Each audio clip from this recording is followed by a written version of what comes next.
You're one of the founders of Facebook. And so I want to ask you, in what dimension do you feel good about what you founded?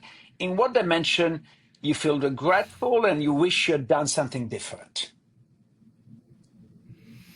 I mean, the family of platforms that are all under the Meta brand now is so dramatically different from what I was a part of 20, I'm going to do my math here, 21 years ago, that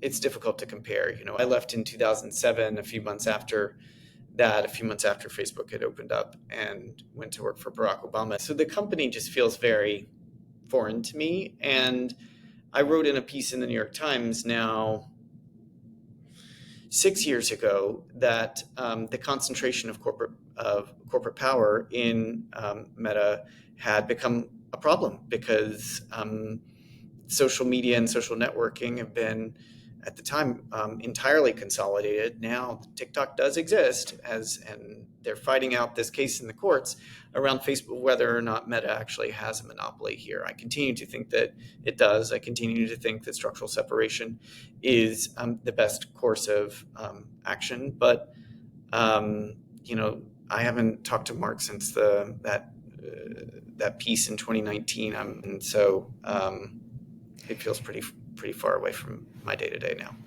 So a different version of Luigi's question is looking at the Facebook saga, or more broadly, the social media saga.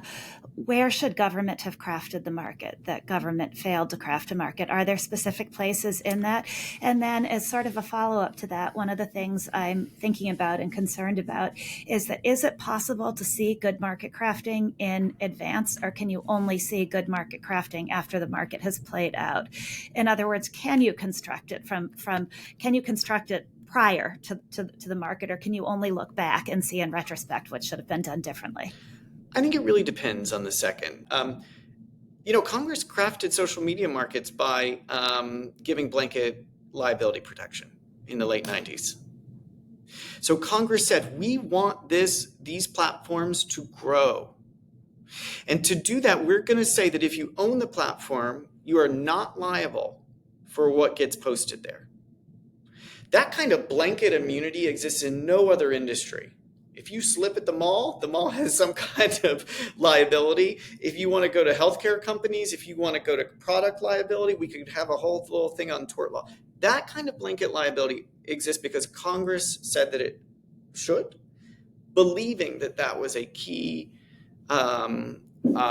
decision to make in order to support that market and have it grow. And I think that has been a foundational error.